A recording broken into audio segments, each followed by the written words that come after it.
मंचासीन हमारे आदरणीय मथुरादत्त जोशी जी, गरिमा जी, हमारी महिला कांग्रेस की सम्मानित अध्यक्षा ज्योति रौतेला जी, भाई अश्विनी बहुगुणा जी और बहन शिवानी थपलियाल जी और उपस्थित सभी हमारे पत्रकार साथी बंधु, आज की इस महत्वपूर्ण प्रेस वार्ता में माननीय हमारे उत्तराखंड प्रदेश कांग्रेस कमेटी के सम्मानित अध्यक्ष करण महाराज जी ने रहना था। उन्होंने ये बात रखनी थी, लेकिन चूंकि उनका स्वास्थ्य परसों दोपहर से नासाज है, उनका स्वास्थ्य ठीक नहीं है, अतः ये जवाबदारी उन्होंने मुझे कही कि कांग्रेस पार्टी की ओर से महत्वपूर्ण इस विषय पर जिसको मैं उठाने वाला हूँ, आप पार्टी का पक्ष रखेंगे। मैं उन्हें धन्यवाद देना चाहूँगा कि अपॉर्चुनिटी मुझे दी।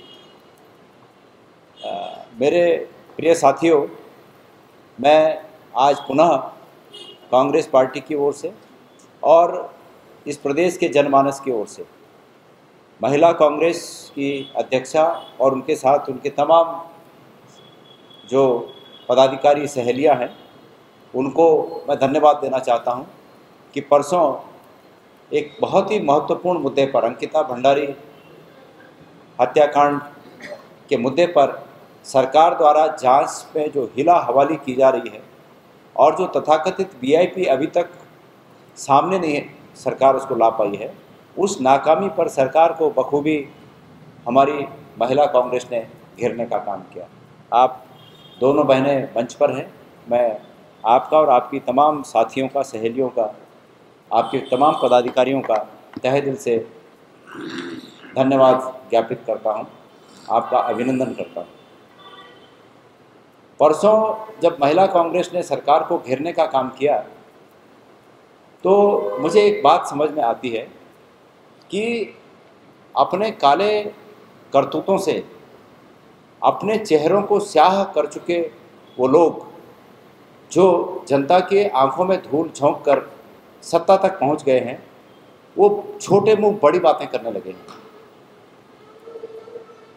और इसी के परिप्रेक्ष्य में भारतीय जनता पार्टी के अध्यक्ष महोदय ने धर्म तक की बात उठा दी। एक तरफ आरोप लगाते हैं कि अंकिता भंडारी के प्रकरण पर कांग्रेस सियासत कर रही है। मैं ये पूछना चाहता हूं नंबर एक बात कि चलो कांग्रेस सियासत कर रही है, लेकिन कांग्रेस जिन प्रश्नों को उठा रही है कि भाई वो वीआईपी कौन है, वो अभी तक जनता के सामने उसको बेनकाब क्यों नहीं सरकार कर पाई है? अंकिता भंडारी के हत्या स्थल में सबूत क्यों मिटाए गए सरकार के द्वारा? ये प्रश्न सिर्फ कांग्रेस नहीं पूछ रही है, अंकिता भंडारी के माता पिता पूछ रहे हैं, दर दर भटक रहे हैं। हर वो बहन, हर वो भाई जो उत्तराखंड प्रदेश के हमारे तमाम बेटियों की अस्मिता की लड़ाई की चिंता करता है कि ये अस्मिता कैसे बचेगी, वो ये प्रश्न पूछता है। तो क्या वो तमाम लोग राजनीति करते हैं? और चलो ठीक है, आपने अगर राजनीति की हमला करना है तो आप उसको राजनीतिक तक सीमित रखें, लेकिन अपनी पुरानी चाल पे आ गए और कांग्रेस के इस प्रयास को धर्म से जोड़ दिया। भावावेश में क्रोध स्वरूप हमारी इन दो बहनों ने, हमारी कांग्रेस, महिला कांग्रेस की सम्मानित अध्यक्षा ज्योति रौतेला और शिवानी थपलियाल उपाध्यक्ष हैं, इन्होंने भावावेश में इन्होंने सरकार के विरोध स्वरूप अपने केस वहाँ पर दान किए और सरकार को एक कठोर संदेश देने की कोशिश की। और अतीत में ऐसे बहुत से उदाहरण हैं कि लोगों ने विरोध स्वरूप या श्रद्धा स्वरूप, दो ही कारण होते हैं, या तो विरोध स्वरूप होता है या श्रद्धा स्वरूप। कई बार ऐसे महान हस्तियों ने केस दान किए और भारतीय जनता पार्टी के अध्यक्ष जी ने इसको सनातन धर्म से जोड़ दिया। और मैं उन्हें समझाता हूं, अगर उन्हें ज्ञान ना हो तो उन्हें सनातन की परिभाषा समझाता हूं। उनके सनातन में और हमारे सनातन में जमीन आसमान का फर्क है। हमारा सनातन मानवता का सनातन है, हमारा सनातन हमारे ऋषि मुनियों द्वारा स्थापित और प्रतिपादित किया हुआ सनातन है, और उनका सनातन राजनीति से प्रेरित सनातन है। मैं महेंद्र भट्ट जी को याद दिला दूं कि ये कहा गया है हमारे पुराणों में कि यत्र नार्येषु पूजन्ते रमन्ते तत्र देवता। आज उनकी पार्टी को, उनके उत्तराखंड की सरकार को और उनकी केंद्र की सरकार को उस श्लोक को याद दिलाने की आवश्यकता है। सनातन में ये कहा गया है कि यत्र नार्येषु पूजन्ते रमन्ते तत्र देवता। और आज हिंदुस्तान में महिलाओं की स्थिति का जो महिलाओं की स्थिति है उसको आप मणिपुर की घटनाओं से देख सकते हैं, उसको आप हाथरस की घटना से देख सकते हैं, उसको आप अंकिता भंडारी के साथ जो अन्याय हुआ उससे देख सकते हैं। इन्हीं की सरकारें हैं सब जगह। कुलभूषण सिंह के रूप में देख सकते हैं, सब इन्हीं के लोग हैं, इन्हीं की सरकारें हैं, और ये सनातन की बात करते हैं। तो सनातन धर्म में मैं उनको बता दूं कि अगर हम ऋग्वेद से शुरू करें तो ऋग्वेद में सनातन धर्म में ये भी अनुज्ञा दी गई है कि कोई स्त्री यज्ञोपवीत धारण करने के लिए बिल्कुल उसका अधिकार है कि वो यज्ञोपवीत कर सकती है। और यज्ञोपवीत में आपको पता है कि मुंडन एक संस्कार है। यज्ञोपवीत से पहले मुंडन एक संस्कार है, और इसकी व्याख्या ऋग्वेद में विस्तृत रूप में है। इसके साथ साथ अगर हम द्वापर युग में आए तो अपने पक्ष की कमजोरी को ललकारने के लिए और उसको ताकत के रूप में परिवर्तित करने के लिए द्रौपदी ने ये कसम खाई थी, महेंद्र भट्ट जी, कि मैं तब तक अपने केशों को नहीं बांधूंगी जब तक मैं इस अपमान का बदला नहीं लूँगी। तो स्त्री ने अपने केशों को, अपने पक्ष की कमजोरी को बदलकर उसको मजबूत करने के लिए हमेशा उसको हथियार के रूप में अतीत से लेकर अब तक उपयोग किया है। और उनकी पार्टी की दो नेताओं का नाम तो शायद वो भूल ही गए। उनकी पार्टी की दो नेता, नंबर 1 सुषमा स्वराज जी की मैं महेंद्र भट्ट जी को याद दिला दूँ कि सुषमा स्वराज जी ने कहा था कि अगर सोनिया गांधी जी प्रधानमंत्री पद की शपथ लेती हैं तो मैं अपना मुंडन करवा दूंगी, श्वेत वस्त्र धारण करूंगी, जमीन पर सोऊंगी और चने खाऊंगी, ऐसा कुछ कहा था उन्होंने। लेकिन केस मुंडन करवा दूंगी, केस काट दूंगी, ये भी कहा था। तो तब इनके नेताओं को इन्हें सनातन धर्म की याद नहीं आई।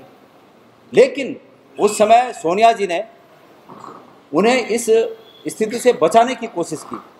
जब सोनिया जी को ये पता लगा कि एक बहन मेरे प्रधानमंत्री बनने पर इस कदर नाराज है कि वो अपने केस कटवा सकती है, तो उन्होंने प्रधानमंत्री पद की शपथ नहीं ली। लेकिन आज ये उत्तराखंड की बेशरम सरकार हमारी 2 बहनों के केस दान करने के बाद भी अंकिता भंडारी के उस हत्यारे को उत्तराखंड की जनता के सामने लाने के लिए बेशर्मी से आंखें बंद किए हुए है। ये बड़े शर्म की बात है। महेंद्र भट्ट जी, कृपया आपका सनातन की परिभाषा मैंने मणिपुर, हाथरस में क्या हुआ? रात को 12 बजे उस बलात्कार पीड़िता जिसकी हत्या कर दी गई, उसका अंतिम संस्कार रात को 12 बजे कर दिया गया। ये कौन सा सनातन है? ये सनातन की बात करते हैं। असल में मैंने जो पहले कहा कि काले कारनामों से अपने चेहरों को स्याह बनाकर जनता की आंखों में धूल झोंकने वाले लोग बदकिस्मती से सत्ता में आ गए हैं और वो अपने को जनता का खैरख्वाह समझ बैठे हैं। लेकिन सच्चाई ये है कि न तो इन्हें सनातन का ज्ञान है, न इन्हें मानवता का ज्ञान है। इन्हें हम सनातन का पाठ भी सिखाएंगे, इन्हें हम मानवता का पाठ भी सिखाएंगे। नंबर 1 बात। नंबर 2, भारतीय जनता पार्टी की महिला मोर्चा की अध्यक्ष जी ने कल सोशल मीडिया पर, मैं पढ़ रहा था, एक लंबा चौड़ा रिटा घिसा पिटा बयान जारी किया, जिसमें उन्होंने कहा कि कांग्रेस को ये कहने का अधिकार नहीं है, कांग्रेस राजनीति कर रही है। अरे भाई, कांग्रेस एक राजनीतिक पार्टी है, राजनीति कर सकती है, लेकिन हम सकारात्मक राजनीति कर रहे हैं। अध्यक्ष जी, भारतीय जनता पार्टी की महिला मोर्चा की अध्यक्ष जी, हमें खुशी होती है, आप मेरी बहन है, मैं बहुत इज्जत करता हूँ आपकी, मेरे साथ विधायक रही हुई हैं आप। मुझे खुशी होती कि आप निर्लज्जता से भारतीय जनता पार्टी की सरकार का बचाव न करके एक बार आंख दिखाने का काम करती कि भाई हमारी एक बेटी को बलि चढ़नी पड़ी, वो वीआईपी कौन है उसको सामने लाओ। आप ये कहती तो हमें खुशी होती। लेकिन कम से कम चलिए, आप ऐसा नहीं कर सकती हैं तो कम से कम सरकार का निर्लज्जता पूर्वक बचाव तो मत करिए। ये सिर्फ कांग्रेस और बीजेपी का प्रश्न नहीं है, ये प्रश्न उत्तराखंड की अस्मिता से जुड़ा हुआ है, और उत्तराखंड की अस्मिता से जुड़े हुए इस प्रश्न के बीच में जो भी सरकार के पक्ष में निर्लज्जता से खड़ा होगा वो हमारे निशाने पर होगा। हम बिल्कुल इसमें गुरेज नहीं करेंगे, और मुझे बहुत दुख हुआ इस बात को सुनकर कि उन्होंने भी सरकार का बचाव किया। उन्हें इन बहनों के साथ आ जाना चाहिए।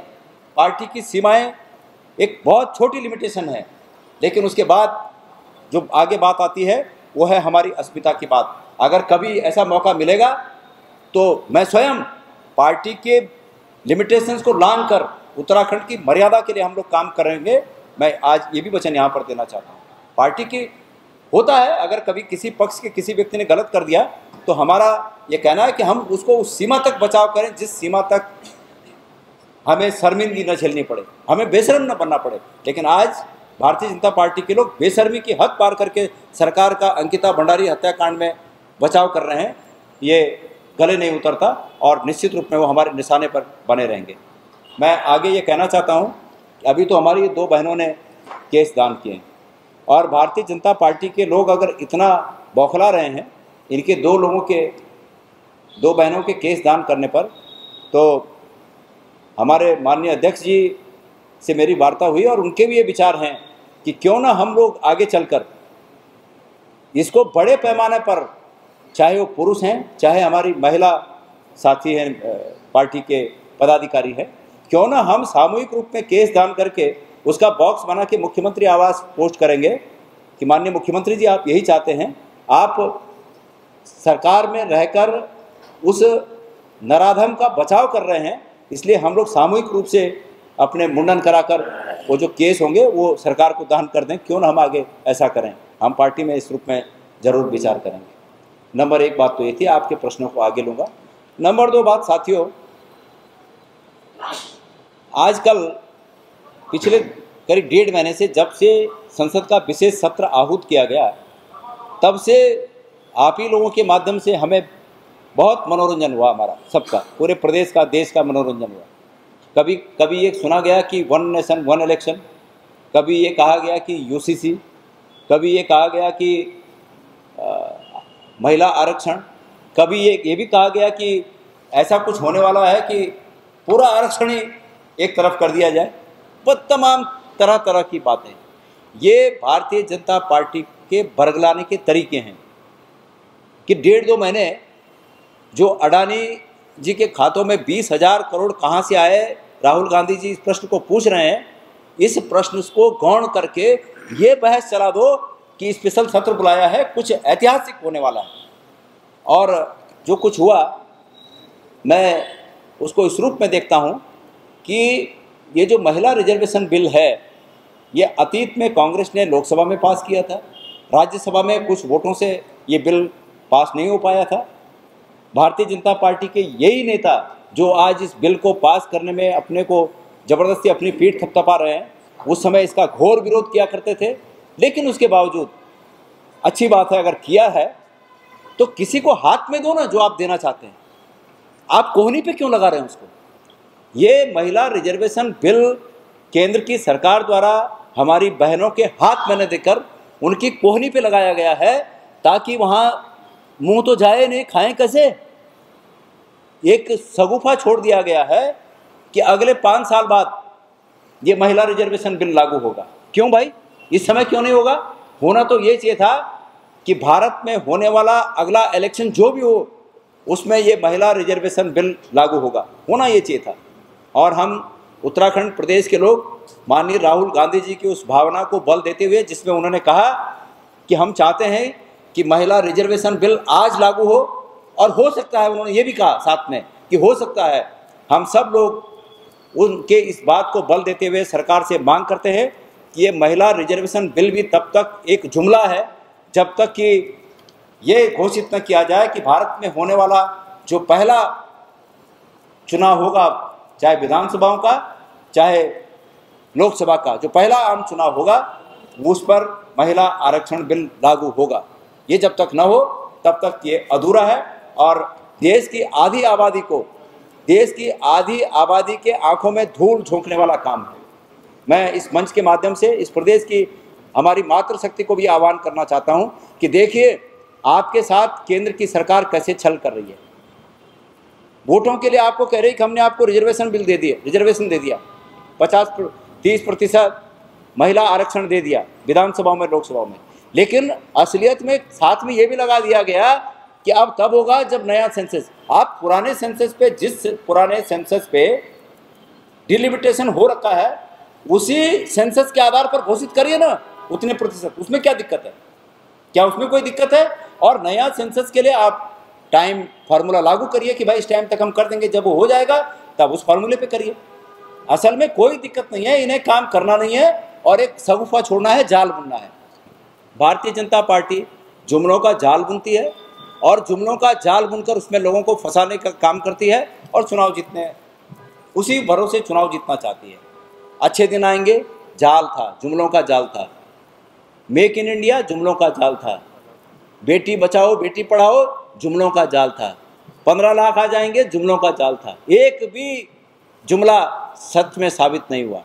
एक तरफ अभी किसी पत्रकार भाई ने मुझे पूछा कि आम चुनाव में बीजेपी की स्थिति खराब होती हुई दिख रही है। जैसे जैसे लोगों को जानकारी होगी कि बीजेपी जुमलों का जाल बनाकर हमको फंसा रही है, वैसे वैसे बीजेपी का ग्राफ नीचे होता जाएगा।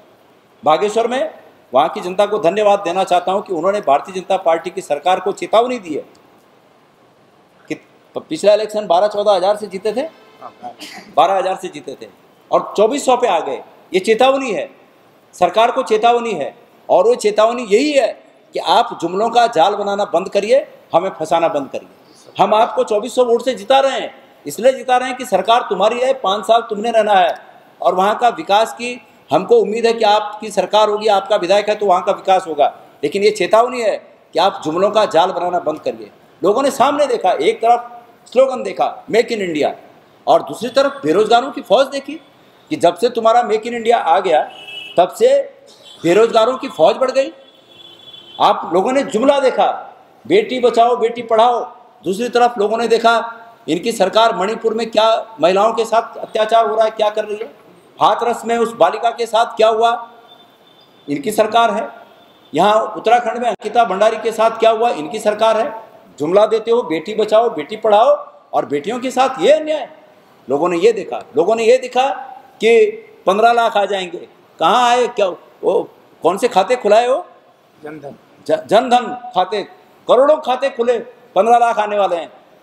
वो जो पैसा रहा होगा वो भी डूब गया मिनिमम बैलेंस के चक्कर में। तो भारतीय जनता पार्टी जुमलों का जाल बनती है। मैं प्रदेश की जनता का आह्वान करना चाहता हूं कि इनके जुमलों के जाल में न फंसे। इनकी हकीकत जाननी है तो कैग की उस साल की रिपोर्ट देखिए जिसमें 55,000 करोड़ के करीब जो सालाना बजट है उत्तराखंड का था, उस 55,000 करोड़ के बजट में 18,000 करोड़ की घोर अनियमितताएं पाई गई। ये इनकी असलियत है।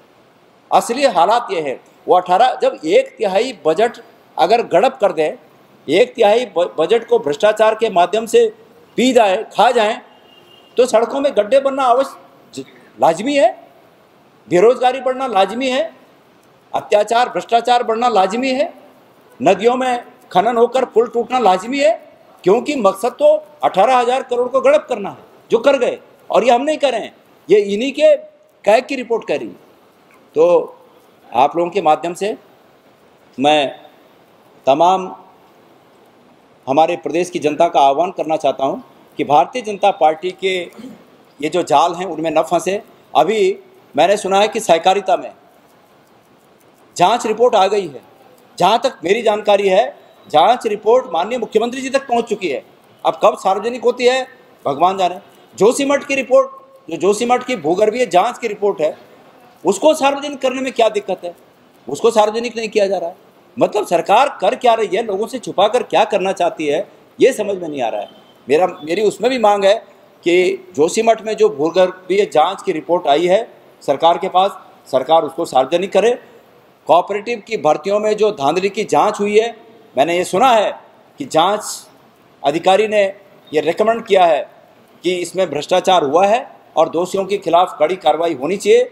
सरकार से मांग है कि सरकार तत्काल दोषियों के खिलाफ कार्रवाई करे और उस जांच को सार्वजनिक करे। अब आप लोगों के कोई प्रश्न है तो उनका स्वागत है। कोई सवाल है? भारतीय जनता पार्टी के नेताओं द्वारा जो कांग्रेस पर, महिला कांग्रेस के द्वारा जो प्रदर्शन किया गया था, उसको राजनीति से प्रेरित होकर बताना दुर्भाग्यपूर्ण है।